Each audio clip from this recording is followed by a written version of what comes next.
Because the quickest way to cut or to weaken a friendship is abandonment in times of need. Sabi niyo, huwag niyong hahayaan na mapaso ang inyong mga pagkakipagkaibigan. Huwag niyong tatalikuran ang kaibigang nangangailangan o kaibigan ng inyong mga magulang. Huwag silang pababayaan. And the surest way to weaken friendship is simple non-remembrance or non-involvement. Sayang.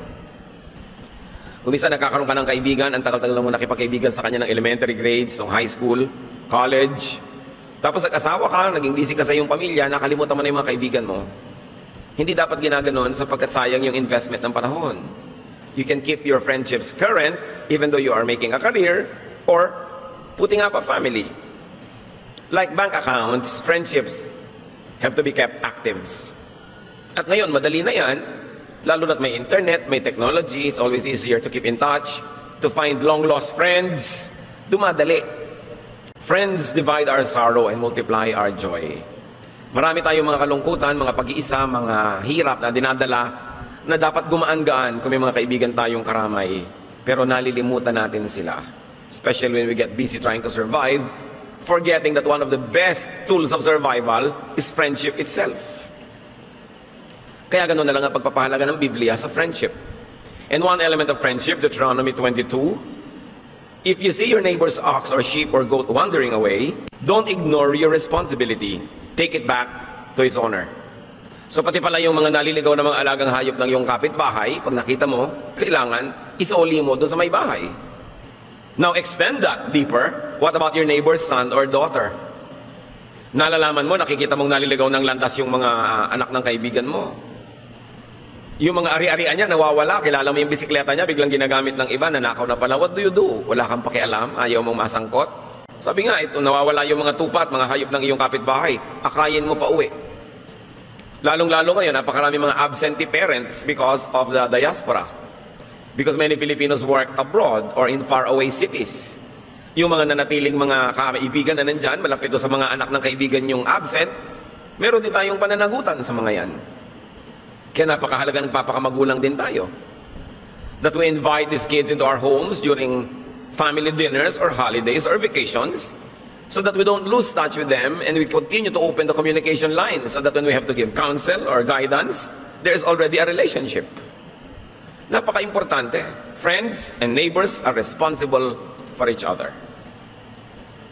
Kaya sa mga probinsya, ang mga tao mas may magkagandahang asal kaysa sa malalaking mga lungsod. Kasi sa mga malalaking syudad, hindi magkakakilala ang mga tao. At dahil hindi magkakakilala, pwede na maging magaspang, pwede na maging rude, pwede na hindi maging mabait. That's why community life in the cities is horrible. At kuminsan, ganyan na rin ang nangyari sa mga probinsya natin, na urbanize, yung magagandang samahan ng magkakapitbahay, nasisira. Nung araw nga bad taste maglagay ng bakod. Nahihiya ka sa kapitbahay pag nagbabakod ka. Pero tingnan nyo ngayon mga bakod, katataas, hindi na makita-kita yung mga magkakapitbahay. Kaya namasakar ka na doon sa loob, hindi pa alam ng kapitbahay mo. Nagkakanika niya ng mga buhay, samantalang ang tinuturo sa Biblia ay makipagkapitbahay. There's better peace and order and community life when neighbors watch for each other. At kung meron dapat na programa ang mga churches, ang gobyerno, lalo ang local government, yung magturo ng mabuting kapitbahayan. Mga corporate policies, kung meron kayong mga kumpanya sa iba't ibang neighborhoods, lalo may mga mina kayo doon, may mga pabrika kayo doon, nakakasira kayo ng environment, dapat makitungo sa mga tao doon. A certain income of the company should be spent for community relationships, social service. Dapat corporate policy yan, yung kapitbahayan. Magtatayo ka ng factory, dudumihan mo yung ilog, sisirain mo yung environment. Anong karapatan mo para gawin yun sa mga taong taga roon? The least that you can do is makipagmabutihan and plow back parts of your profit to the community that's being affected. Corporate responsibility to the community, kapitbahayan. Hindi yung meron kang isang factory o meron kang isang corporate office sa isang malayong bayan. Meron kang compound for your own employees at akala mo kayo kung sinong mga mayayaman dun sa baryo na yun na hindi nakikisalamuha, nakihiwalay sa mga tao. Samantalang ang hinuhutot nyo yung natural resources ng bayan na yun. This is wrong. Kailangan yung pakikipagkapitbahay. Kaya ang mga kagandahang asal din, kung ang mga tao yung magkakakilala sa isang barangay, sa isang kalye, people become more polite. Kung meron talagang inaatupag dapat ang mga barrio captain natin, mga barangay captain, to cement neighborhood relationships. To let people know everybody and to let people get involved in the community life. Hindi pwedeng kanya-kanya. Nakikita nyo yung pagkakani-kanya, kaya ang dami-daming baha. Kanya-kanyang hulog ng basura sa kanal, kanya-kanyang linis lang ng bakuran, ihulog mo sa ilog yung basura mo, ilagay mo sa kapitbahay mo pag hindi siya nakatingin. But when disaster strikes, the entire neighborhood suffers. In fact, according to many studies, marami mga bayan nagsusurvive because of neighborhood relationships. Yung may mga tsunami, yung mga lindol, may mga landslide, maraming nahuhukay, maraming naililigtas kasi yung kapitbahay nagtuturo. Ay, may bahay po dyan dati. Natabunan lang. Kasi hindi naman alam ng mga dumadating na mga relief workers yan. Pero pag nagtutulong-tulungan yung magkakapitbahay, may nagagawa. At yan ang dapat nating ibalik sa buhay Pilipino. Yung pakikipagkapitbahay. Dati nga pag nagluluto ka ng medyo masarap, nagpapadala ka na agad sa kapitbahay eh. Yung share siya agad. Hindi yung nagpa-party ka sa garahe ninyo, ang dami-daming balloons, ang lakas-lakas ng tugtog, na abala yung kapitbahay mo, pero hindi ka naman padala ng ulaman lang. Kaya mamaya binabato na nila yung bubong nyo dahil naiinis na sila, nagagalit na sila. Kasi puwera sila. Samantalang pwede namang kasali. At siyempre, isa sa pakikipagkapitbahay, huwag mo namang sobrang lakasan yung radyo mo o TV. Dahil hindi naman nakikipakinig ang kapitbahay mo sa'yo. Kumisan 5 bahay away, dinig mo pa yung tugtog. Pinagmamalaki yung bago nilang sound system, pero nabubulahaw ang kapitbahay. Magpa-party, lalo yung mga tuwing Biyernes na lang, nagkakarokohan. Tuwing Sabado ng gabi, mga salot na kapitbahay. Di ba? Dapat after 10 p.m. o 11, tahimik na. Kahit gusto mo pa mag-party dahil yung iba, papasok pa. Yung ibang mga bahay, may mga inaalaga ang may sakit. Hindi naman lahat gusto mag-party. Kailangan sensitive tayo sa ating kapitbahay. Kita ninyo itong King of Tyre sa 1 Kings 5:1-6. King Hiram of Tyre had always been friends with Solomon's father, David. So ang kaibigan nitong king is Solomon, yung si David. Nung hari pa si David, hindi si Solomon na anak. Pero nung naging hari na yung anak, when Hiram heard that Solomon was king, he sent some of his officials to meet with Solomon. Solomon sends a message back to Hiram, "I'd like to have your workers cut down cedar trees in Lebanon for me. I will pay whatever you say, and I will even have my workers help them. We both know that your workers are more experienced than anyone else at cutting lumber." So magpapagawa ng templo si Solomon. Ipaparepair niya ang palasyo, kailangan niya ng maraming hardwood. Dito naman kay King Hiram ng Tyre, maraming mga cedars. So anong sabi nitong si King? Alam mo, kaibigan ko yung tatay mo, ngayon na ikaw na ang ni King, let's continue this kind of family friendship. Sumagot si Solomon, sige po, pwede ba niyo akong tulungan na magkaroon ng mga matitigas na mga kahoy? Yung mga tagaputol nyo ang gagaling, pwede nyo bang ipadala at magputol ng kahoy para sa akin? At babayaran ko kung magkano man ang singilin nyo sa akin. At nagkasundo sila. So true friends and neighbors celebrate with each other. Okay, king ka ngayon, I will celebrate with you. Yung kapitbahay nyo, mag-graduate, makiselebrate kayo, magpadala naman kayo kahit ano man lang na card, regalo, o batiin nyo man lang. Pumasa siya sa board, nakalagay pa nga sa tarpaulin sa tapat ng kanilang bakod, no? Tapos hindi mo walang pinapansin, pagod na nga silang ipaalam sa inyo yung accomplishment nila. Kailangan sineselebrate mo yung sineselebrate ng kapitbahay mo. Makikiisa sa kanila. True friends and neighbors help each other. Just like how this king of Tyre would help Solomon build his temple. And take note, my dear brothers and sisters, true friends pay. Especially when they can afford it. O maraming kahoy itong si King of Tyre, kailangan ni Solomon. Sabi ni Solomon, I'm going to pay, just name the price. Hindi yung uy, kaibigan pala natin yung may-ari ng ganung hardware. Naku, makakalibre na tayo ng hollow blocks. No? Makakalibre na tayo ng yero. Makakalibre na tayo ng ganyan. Kaya nakakatakot kuminsan maging member ng church tapos nalaman nila na meron ka construction company o meron ka construction supply. Panay na ang parinig sa inong pastor para dalhin mo na lahat ang bubong, dalhin mo na ang poste. Parang ikaw na lang yung member dahil ikaw yung may tindahan. Kung talagang kaibigan ka, pay. True friends, pay. Para hindi ka pagsawaan. Para hindi magdamdam o kaya tulong mo. Eh gusto mo pala ng ganun, di bayaran mo, kaya mo magbayad, huwag kang kumuha. Hindi yung, ay sister pala natin itong may-ari ng tindahan, meron po bang discount? Huwag kayo hingi ng discount sa mga kapatiran natin. Kayo yung magbayad ng buo para magtubo sila at yumaman. Hindi yung nagsara sila dahil sa dami ng kapatiran na bumibili humihingi ng discount. Pagbalik mo, ba't sarado na? Salot kasi ang mga kapatiran niyan sa church, puro hingi ng discount. Nalugi na tuloy. Dapat, pag may kapatid tayo, lalo sa pananalig, may kapitbahay ka, pinapatronize mo siya para siya umasenso. Hindi ka pabigat. Ngayon paminsan-minsan, hindi ka talaga, magtapat ka, pero hindi lagi. At dapat siya yung nagbo-volunteer na magbigay sila ng discount. Bakit? Stockholder ka ba? Bakit may puhunan ka ba? Ba't ka nag-expect ng discount? Yan ang isang masamang sakit ng mga Kristiyano. Kung walang kapatid sa church, akala mo, kasosyo ka na nung negosyo. Gusto mo laging libre ka. Friends pay. The goal of a true friend is to enrich the other friend, to support, to patronize, hindi maging pabigat. Consider what happens when no one has no friend. John 5:2-9. In the city was a pool. Many sick, blind, lame, and crippled people were lying close to the pool.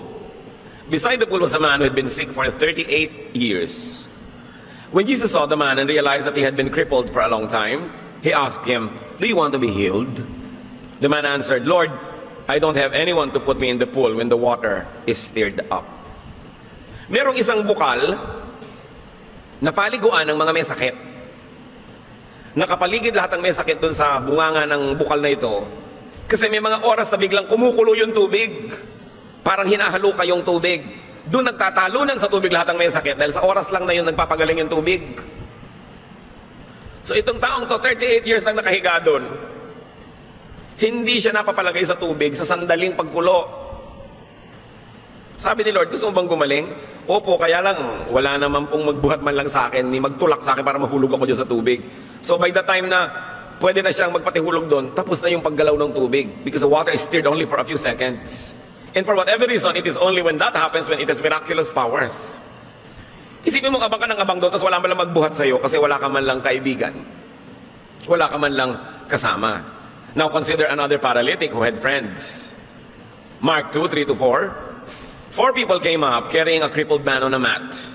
But because of the crowd, they could not get him to Jesus. So they made a hole in the roof above him and let the man down in front of everyone. See, iba na ang may kaibigan. Iba na ang may kamag-anak na may malasakit. Hindi mailapit kay Jesus ang may sakit, idinaan sa bubong, binutas ang bubong, pinadaos-dos pababa sa harap ni Jesus. Ayun, napagaling. Iba na ang nakikisama. Iba na ang may tanim na kabutihan. Iba na yung may pakisama sa kapwa. Ecclesiastes 4:9-11. You are better off to have a friend than to be all alone, because then you will get more enjoyment. If you fall, your friend can help you up. But if you fall without having a friend nearby, you are really in trouble. If you sleep alone, you won't have anyone to keep you warm on a cold night. So si Solomon, sa kanyang karunungan, anong kanyang idinidiin? Dapat ang tao may kaibigan, may kasama, may companion. Sabi, you enjoy life more kung may companion ka. You get more enjoyment. So kung may pera ka, kakain ka, kesa naman mag-isa ka, di maglibre ka. At least may kausap ka. Magbibiyahe ka, may ibabayad ka naman, magdala ka ng kasama, ilibre mo, bumili ka ng kausap. Bumili ka ng kasamang mag-e-enjoy, lalo't may pera ka. Aanin mo naman yung pera mo, hindi ka mapapaligayahin ng pera mo sa pitaka. O yung cheque mo na unsigned, walang ligayang idudulot sa'yo yan. Kaya yung mga ibang tao, very cruel. Pag nakakakita ng dalawang tao nag-e-enjoy, ang gusto paghiwalayin. Ito si Byuda, nag-outing, may kasamang 24 anyos. Chismis ng buong barangay. Eh bakit? Sasamahan niyo ba siya? Ngayon, kung hindi niyo sasamahan, hindi niyo aakayan, hindi niyo kakamutin yung likod niya, kung makate, huwag niyo siyang pakialaman. Byuda naman eh. Di ba? Bakit pati yun eh gusto mong makilljoy? Nis-nis tayo pag kami nag-e-enjoy sa buhay. Dapat mong i-celebrate when there are 2 less lonely people in the world.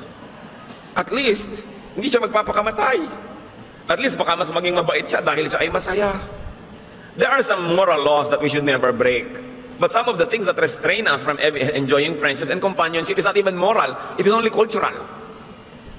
It is only social. Tandaan nyo, sasandali ang buhay ng tao sa daigdig.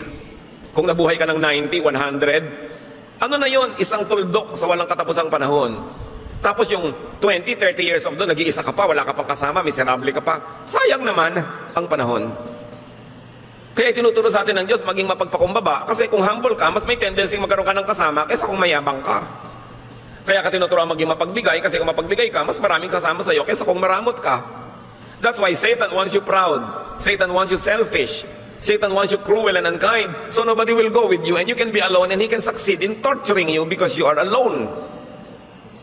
God wants you kind and nice, hindi ka para ipalugi. Kasi alam ng Diyos, yun ang magbubukas ang pinto para mas mag-enjoy ka ng human companionships.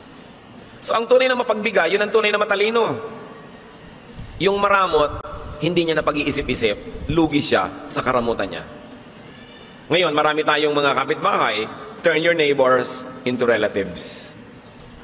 Tinuturuan tayo, keep old friendships, and then make new friends, and keep them. Tingnan ninyo itong isang malaking hiwaga na example ng Panginoon at pinuri niya. Luke 16, 1-9.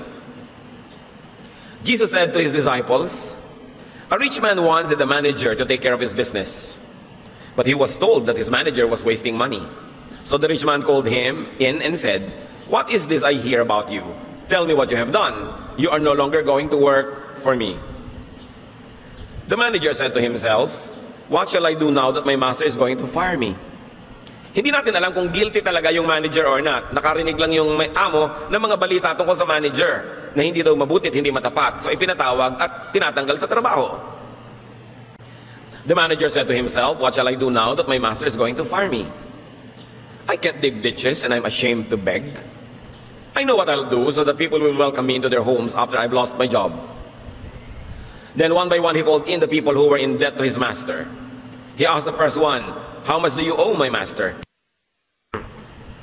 100 barrels of olive oil. The man answered. So the manager said, "Take your bill and sit down and quickly write 50. Sabi niya, tatanggalin ako sa trabaho. Pag nawala na ako ng trabaho, kailangan naman may mag-welcome sa akin sa mga home nila. Ganitong gagawin ko. Isa-isa niyang pinuntahan ang may mga utang sa kanyang amo. "Magkano utang mo sa amo ko?" "Ilang bariles ng mantika." Sabi niya, eto, 100. Isulat na lang natin 50, ha? Para yan ang singilin sa'yo. Nagganansya ka na ng 50 dyan.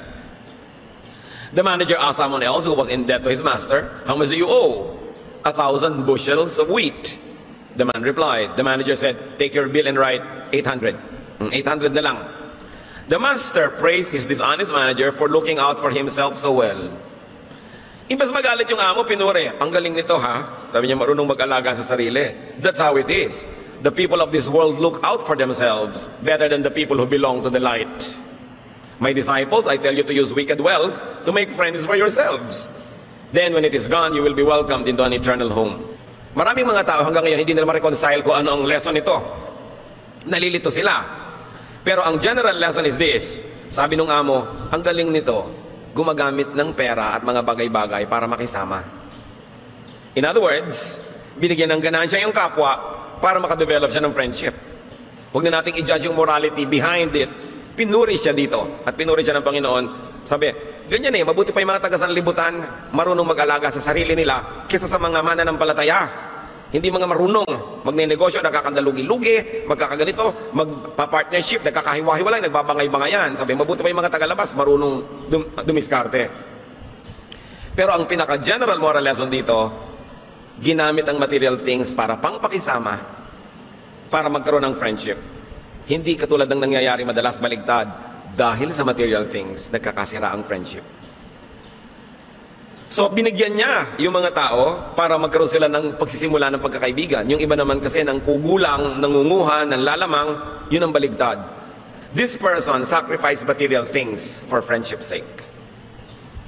Yung mga iba, they sacrifice friendships for the sake of material things. While modern sensibilities may squirm at the method, the Bible nevertheless commends the wise use and disposal of material things to gain friendships. Alam niyo bang napakasarap ipakisama ang pera? Kung kayo'y may pera, dapat wala na kayong excuse para hindi magkaroon ng mga kaibigan. Kung marunong ka lang gumamit niyan, yung palabigay ka, palaregalo, palatulong, people will like you. Ganun lang yung general lesson noon. Kailangan, alipin mo ang pera, hindi ikaw ang alipin yan. Ginagamit mo yung pera, hindi ikaw ang ginagamit ng pera. Kung ikaw ay kamag-anak na medyo may kaya, ang dali-daling organize ng yung mga kamag-anak na nagpa-party kayo, nagre-reunion kasi kaya mo naman mag-organize, ba't di mo gawin? Kaya mong puntahan namang may sakit na lawin, tumulong sa pambayad ng gamot ng ospital, ba't di mo gawin?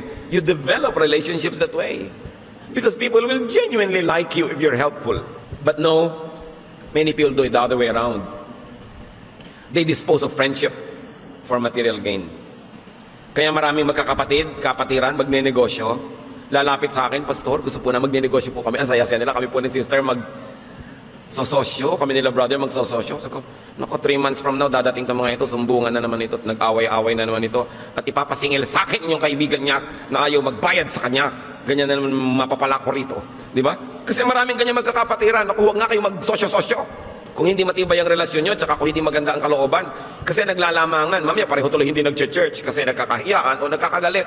90% ng mga magkakapatiran pag nagsosyo, nag-aaway. And that's a conservative estimate. Kaya sabi nung sa Bible, mabuti mo yung tagalabas, marunong sila magdala ng kanyang mga bagay. Bakit nga ba? Kasi nakakahiya, kapatiran mo naman, hindi mo ma-audit, hindi mo matanong, pero napupuno na yung inis mo dito, sasabog din yun, huwag mo nalang ipunin, magtanong ka na maaga pa lang. Dapat pag nag-negosyo kayo, clear yung accounting, clear yung auditing. Di ba? Hindi yung nahihiya ka naman kay sister, tapos takang-taka ka, ba't may bago siyang kotse? No? Kung ano-ano ng mga pumapasok sa guni-guni mo, hindi mo masabi. Kaya nagkakasira kasi hindi honest, mga ipokrita. Ayaw aminin na alam mo, nagtatanong ng sarili ako, bakit wala tayong kita pero ang laki, palaki ng palaki ang mga hikaw mo. Di ba? Bakit hindi tayo magkwentas klaras dito? Dapat ganun, business is business. Kaya mahirap kung minsan yung magpapagawa ka, construction. Naku, mahirap yung ang contractor mo friend. Kasi pagkatapos ng construction, unfriend na. Bihirang magkaibigan ang nagpagawa ng bahay, nagpakontrata, after nagawa, magkaibigan pa rin. So, huwag kayong magpapakontrata sa mga kaibigan nyo kung pinapahalagahan nyo yung pagkakaibigan na baka mawala. Diba? Kasi hindi ka makademand. Papel lang ang ginawang pinto, hindi ka na kumikibo. Pero tuwing napipilas-pilas yung galit na galit ka, mamaya lalabas din yun. Mahirap yung magkaibigan, nagbi-business. Dapat kung magkaibigan kayo, pero magbi-business kayo, business is business. Let's stick by the rules. Labas ang friendship natin dito. Dapat ganun. Para hindi sayang ang friendship. Because there are good neighbors, and there are bad neighbors. At nakikita natin, pagka ang mga neighbors ay bad, bad ang bunga. Pag good, edi good ang bunga. Let's look at more teachings on neighborliness. Romans 13:10. Love does no harm to a neighbor. Therefore, love is the fulfillment of the law. Sabi, ang tunay daw na pag-ibig, hindi nag-iisip at gumagawa ng masama laban sa kanyang kaibigan, sa kanyang kapitbahay.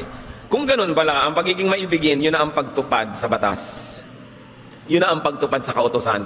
Huwag na maging complex. Be loving and you fulfill the law. Huwag nyo nang lituhin ang sarili nyo about what the law is at kung ano-ano pa sabihin. Be loving. Mark 12:28-31. One of the teachers of the law came and heard them debating. Noticing that Jesus had given them a good answer, he asked him, of all the commandments, which is the most important? The most important one, Jesus answered, is this. Hear, O Israel, the Lord our God, the Lord is one.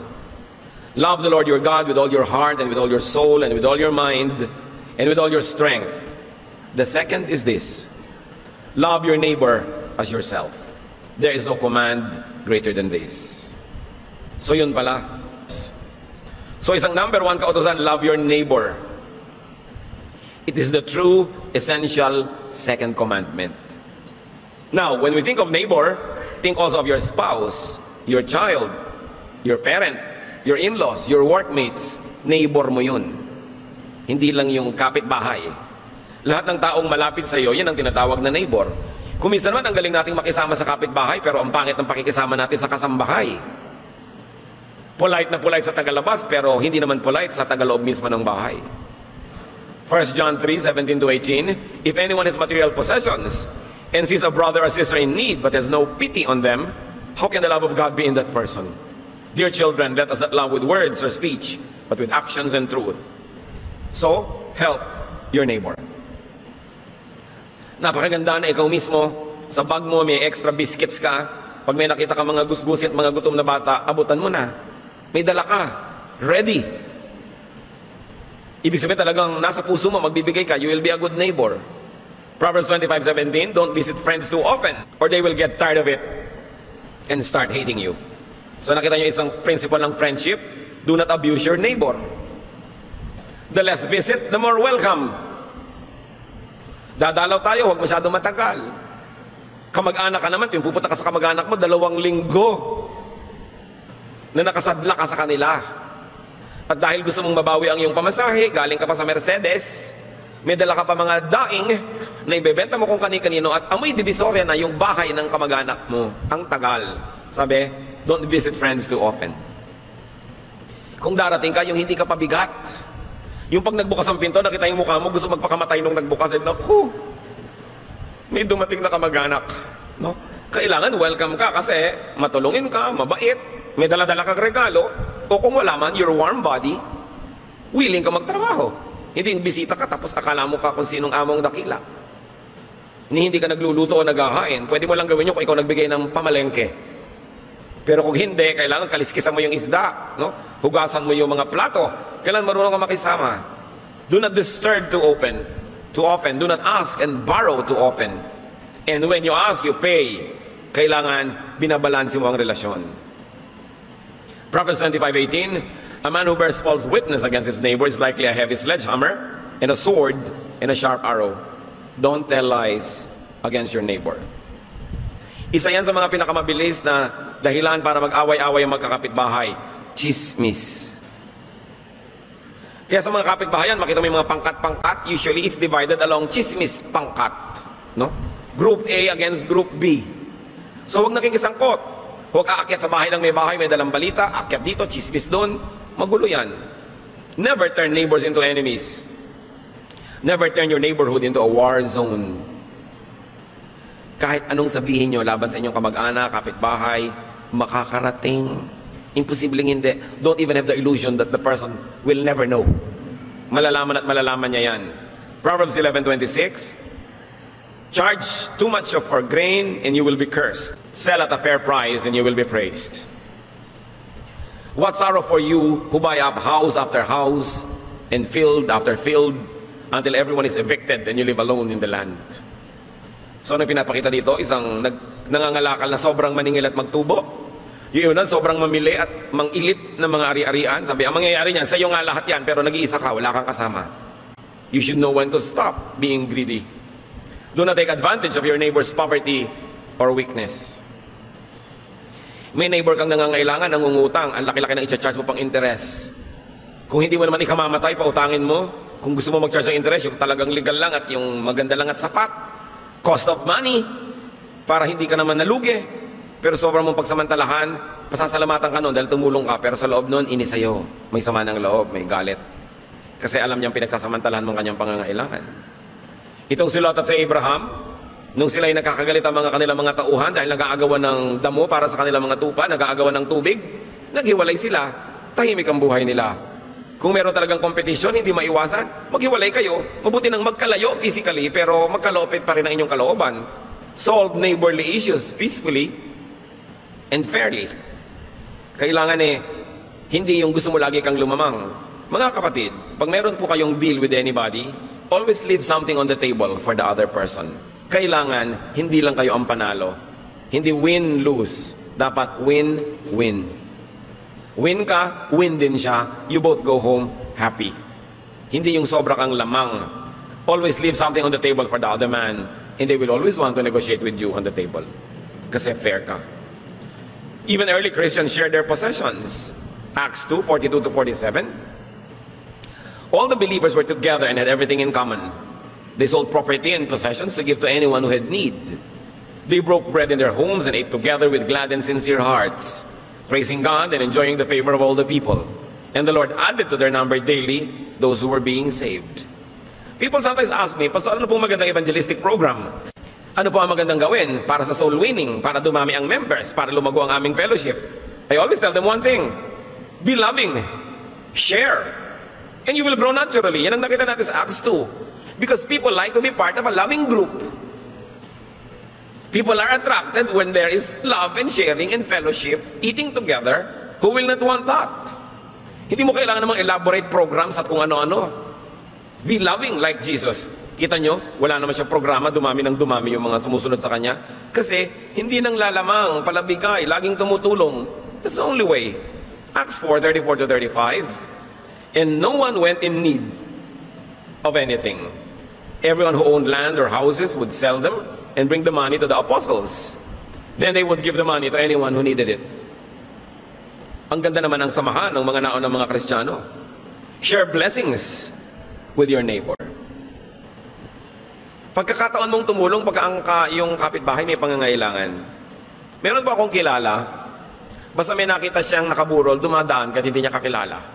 Dadaan. Makikiramay sandali. Kung may kaya siyang iabot na konting tulong, ginagawa niya, kahit di niya kamag-anak.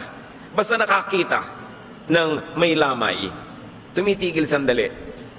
Kung hindi naman sobrang nag-aapura at nakikiramay. Ang gandang ugali. Bihira lang naman mamatayan ng tao, papalampasin mo pa, hindi ka pa nagpunta. Tinamad ka pa nung libing.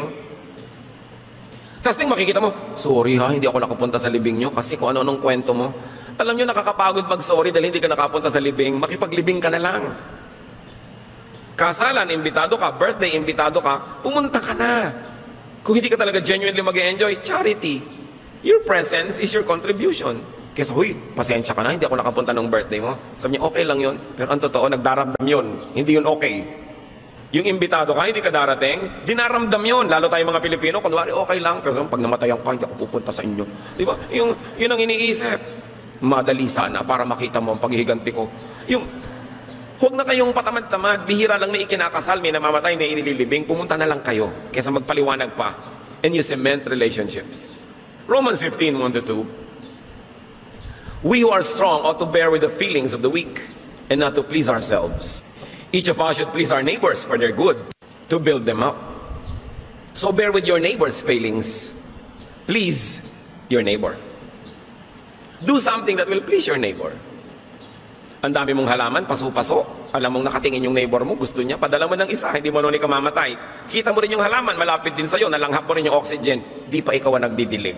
Di ba? Yung bigyan mo rin siya. Hindi mo naman ikamamatay. Kuminsan ang dami-dami mong pagkain, nasisira na sa bahay, hindi mo ibigay sa kapitbahay. At syempre, pag magbibigay ka ng pagkain, bagong luto, umuusok pa lang, hindi yung bumubula-bula na. Yung alam na mga tao, siguro hindi na ito naubos. Diba? Yung umuusok pa, pinapadala mo na, yun ang nagbibigay. Talagang alam mong gusto magbigay. Start this again in your neighborhood, where you live. Lilipat ka sa isang bagong condo unit, sa isang bagong bahay. Send fruit baskets to your neighbors. Kandahan mo ang dating mo, yung entry point mo. Kung yung mga ilaw ng garahe mo, tumatama sa bahay nila, tuwing gagarahe ka o lalabas ka, huwag mo na munang buksan yung ilaw, idim mo lang. Diba? Huwag na yung ang tagal-tagal naka-idle yung kotse, umaalis ka, madaling araw, nagigising na sila, itulak mo muna papalayo at doon mo na, parang sound of music, no? Itulak mo pala, doon mo na sindihan yung makina sa malayo. Be kind to your neighbor. At kung kayo, mga born again na mahilig na magpa-Bible study sa bahay at mag-fellowship, alauna na ng umaga, hallelujah pa kayo nag-hallelujah, nabubulahaw ang kapitbahay, walang nabe-bless. Huwag kayo masyadong magpadala na, mag-worship kami, nabubuisit ang kapitbahay nyo. Diba? Ilagay nyo sa lugar. Kailangan, hindi tayo nakakagambala sa ating mga kapitbahay. Yun ang magandang patotoo. Proverbs 14:21, is wrong to hate others, but God blesses everyone who is kind to the poor. At salamat na lang sa ating bansa, napakaraming maralita ang daling gumawa ng mabuti dahil maraming magagawan. Kung ibig nyo talaga, kahit hindi kayo mayaman, lalong may mas mahirap pa sa inyo, may matutulungan at matutulungan kayo. Ang hirap kumisa sa developed countries, gustuhin mo man, wala namang may gusto nang ibibigay mo. Ang daling gumawa ng mabuti sa ating bayan kasi ang daming nangangailangan. Ikaw na lang talaga ang may kasalanan at pagkukulang pag wala ka nagagawa ng mabuti. Now, enemies are also to be considered as neighbors. Matthew 5:44, but I tell you to love your enemies and pray for anyone who mistreats you. Why? When you love your enemy, you disempower the enemy. Yung iba hindi marunong May kagalit, lalong gagalitin. Pag ginalit nyo ang isang tao, saan niya gagamitin yung lakas niya? Di ba? Para gantihan kayo. Pag ininis nyo ang isang tao, challenge nyo, lahat ng resources niya gagamitin para rin kayo inisin at i-challenge. Wrong. Use your resources, use your energy to befriend. Because the best way to beat an enemy is to turn him into a friend. It's the only true victory. Ang kaisa-isa lang tagumpay laban sa kaaway pag naging kaibigan mo siya. Pero yung ginawan mo ng mas masama, mas galit siya, nagbabalak, gaganti, may masamang iniisip sa'yo, anong tagumpay mo nun? Nanganganib ka nun. Kaya sabi sa Proverbs 25:21-22, if your enemies are hungry, give them something to eat. If they are thirsty, give them something to drink. This will be the same as piling burning coals on their heads, and the Lord will reward you. Another mysterious verse. Pag daw gusto kayo, kaaway mo, pakanin mo, nauuhaw, painumin mo, at para mo daw sa pinagsunong ng mga nagbabaga ng mga apoy. So sabi mo, wow, higanti, naluto ko ang kanyang anit. No. Wala kasing posporo nung araw, mga kapatid. Ang bawat kalan, may kaunting natitira lagi diyang ang baga na hindi pinapatay. Pag mauubos na yung baga na yun, lalagyan ng konting kahoy yun para magsiklab ulit, maging baga, hanggang lutoan time na naman. Kasi walang posporo. Mahirap magsimula ng apoy. So, may kapitbahay ka, kaaway mo siya, namatay yung kalan. Paano siya ngayon magsisimula ng apoy? Pupunta sa'yo, kakatok. Bibigyan mo siya ngayon ng mga baga mo, ilalagay mo sa isang luma o basag na palayok, at susunungin niya pa uwi. Ibig sabihin, meron na siya uling pansimula ng apoy. That's why you pile burning coals on his head. Hindi mo siya niluto para paghigantihan. Binigyan mo siya ng apoy. At sino namang tao ang nung nagugutom may pinakain mo, nauuhaw ay pinainom mo, nangangailangan ay binigyan mo, ang magkakalakas ng loob na walang hiyain ka pa. Paghihinaan na yun ang loob. Gawang ka man ng masama, konti na lang. Pero nung gutom, lalo mong ginutom, baka ikaw ang kainin. Nangailangan, tinikis mo, nung lumakas yun, paghihigantihan ka. Kaya dapat matalino ka. Sabi, maging mabuti ka sa galit sa'yo, at mawawala na siya ng lakas ng loob magalit pa, di ikaw ang tatahimik. Hindi yung iinisin mo palalo, napahiya na nga, papahiyain mo pa. Naghihintay ka ng araw ng paghihiganti, at hindi ka mapapanatag pag ganun. The best way to beat an enemy, as we have said, is to turn him into a friend. Yun lang ang kaisa-isang tunay na tagumpay. Kasi kung may tao kang nagapi, nakawawa, naitali, naikulong, makakawala rin yun, babalikan ka kung may atraso ka sa kanya. Di ka mapapakali, di ka matatahimik. Neighborhoods and communities survive, even thrive, because of tulungan. At meron tayong napakagandang kaugalian, bayanihan. Tulungan. Ang root word, bayani. Ang bayani, hindi lang yung namamatay para sa bansa paggera. Yung tumutulong sa kapitbahay, yun ang bayani. Kaya nung araw sa bukid, pagka may paani, may bayanihan. Saan ka pupunta? Mamamayani. Ibig sabihin, magtatrabaho ng libre, pakain ka lang, bayani, bayanihan. Hindi lang yung mga binabaril sa luneta ang bayani kasi hindi naman laging may mananakop. Pero araw-araw pwede kang maging bayani kung tumutulong ka sa iyong neighbor. Lalo't ikaw yung edukado, ikaw yung mayaman, ikaw yung may kaya, mas madali sa iyong gawin yon. Hindi mo dapat ma-misuse ang iyong edukasyon, kakayahan, karunungan para maging mayabang ka doon sa neighborhood at lait-laitin sila.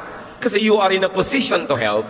That's why you must not squander that rare opportunity. Ecclesiastes 4:9-12, you are better off to have a friend than to be all alone, because then you will get more enjoyment out of what you earn.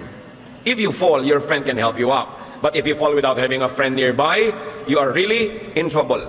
If you sleep alone, you won't have anyone to keep you warm on a cold night. Someone might be able to beat up one of you, but not both of you. As the saying goes, a rope made from 3 strands of cord is hard to break. Di ba? Ang isang hibla ng sinulid, madaling putulin, pero pag tinirintas mo na yan, 3 na sila, 4, matibay na. Kailangan, sabi niya, may kasama ka sa buhay. So rediscover neighborliness. Inside your own house, in your classroom if you're a student, in your school, in your workplace, and at church. May isa pang napakalaking kahibangan. Yung makipagtarayan ka, makipagchismisan ka, makipagkagalit ka sa church mate. Sa kapatiran. Sa church pa kayo nag-away. Bagyan nila kayo pumunta sa sabungan, maglagay kayo ng tari at doon kayo maglaslasan. Pero sa church, ilagay mo naman sa lugar. Kahit saan masama yung may kaaway, pero sa church, tripling kamalian yan. Nasa ministry ka, kagalit mo yung nasa kabilang ministry. Member kayo na isang ministry, pinagchichismisan niya yung nando sa kabila. Naku, yung mga ganyan, dapat tamaan talaga ng kidlat. Kainin ng lupa, papakin ng mga langgam. Kasi mali, why are you creating war zones inside the church? The body of the Lord. Kaya kung kayo ang nagpapasimula niyan, tigilan nyo. Kung kayo yung biktima, magpatawad na lang kayo and shut up. Kasi pagka nagdadaldal pa kayo, reklamo, may makakampi kayo, lalabanan naman, hindi na naman yan matatapos. Yung merong 2 partido na gusto magpunta sa akin dahil nag-aaway sila, pareho ko silang gustong ipatali sa langgaman. Pareho kayong mali. Kasi una, yung isang nagsimula, di mali siya. Ngayon, hindi ikaw nagsimula pero pumatol ka, di mali ka na rin, pareho lang, kaya huwag na kayong pupunta-punta sa akin dahil talagang ipapatali ko lang kayo sa langgaman. Wala akong kakampihan dyan, mga nag-aawayan sa church, mahiya kayo. Di ba nasa church ka, the body of the Lord, the body, the holy body of which Jesus is the head. Tapos nandun ka sa loob, kinukonsinti mong may gulo dyan, kailangan gumawa ka ng paraan para sugpuin at tumahimik. Yung iba nagsusumbong-sumbong pa sa Facebook. Di ba? Yung Facebook for friendship, hindi para sumbungan. Kailangan ilagay sa lugar ang mga buhay natin. Develop neighborliness. Personally versus individualism. Communally versus clannishness. Kaya marami mga bayan tayo, ang gulo-gulo, kasi clannish ang mga tao, hindi iniisip yung buong bayan, yung pamilya lang nila. Kaya ubusan ng lahi, ang gulo. Nationally versus regionalism. Meron tayong isang bansa, hindi ka lang Tagalog, hindi ka lang Bicol, hindi ka lang Cebuano, may bansa tayo, kailangan buuin yun. Pasay na, luma na, primitive na yung regionalism. Kailangan magtulong-tulong para lumika na isang buong bayan. And of course, globally, kailangan ang mga bansa magtulungan. And importantly, in the realm of religion, ang mga pinakamahihigpit na magkakalaban, hindi naman Satan versus the church, congregations versus congregations. Kaya tuwang-tuwa si Satan dyan. Huwag tayong palibang at palasing. Pag kapwa mo mananalig kay Jesus, kahit iba ang mode of baptism, iba ang style ng pagkanta, iba yung haba ng damit, kapatid mo yun kasi isang magulang nyo Tama na dapat yung sobrang sectarianism, sobrang congregationalism. Si Satan lang ang nakikinabang dyan, yung church umaatras. Buhayin ang diwa ng pagkikipagkapwa, ng pakikipagmabutihan, ng bayanihan, yung kapitbahayan. Mga barangay captain, mga mayor, dapat number 1 nilang agenda yan, to develop a sense of community, a sense of neighborliness. Sabi nila, kapitbisig, pag pinalaki mo yan, kapitbahay. At yung kapitbahay, hindi ibig sabihin kalapit-bahay, ibig sabihin kapit-kapit na mga bahay.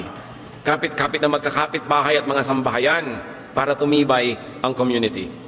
In solving the problems of environment, the challenges of economy, kailangan ng community maging solid. Hindi pwedeng kani-kanya. Yung mga paglutas ng mga dengue problem, pag-solve ng mga basura, mga baha, community effort yan. Hindi pwedeng kani-kanya. That's why it is important that the church places, again, the agenda of neighborliness on the pulpit. Because it is one major theme of the Bible. Apply all teachings on neighborliness on your neighbors, on your friends, on your family and in-laws, spouse, your child, your parent, your churchmate or brethren, even your workmates. And there's one thing, mga kapatid, don't ever lose friends. Sabi nila, sayang ang miles. Totoo. Yung nag-e-expire na mga miles na earn mo sa airline, sayang. Pero yung nag-e-expire na friendships, mas sayang yun. Ang dami mong oras, pag-ibig, pagmamahal na inilagay sa friendship, tapos mag-aaway lang kayo.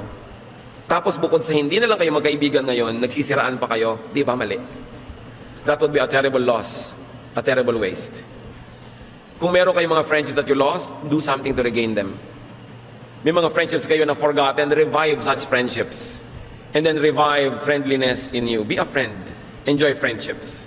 The Lord says in John 10:10, I came that you might have life and have it abundantly. And one of the ways to have an abundant life is to be surrounded by people, to give, to receive, to interact, to live with people. So makikapit bahay, makikapwa tao. Ama namin, salamat sapagkat kayo'y mabuti sa amin. Turuan niyo kami kung ano mga pagkukulang namin sa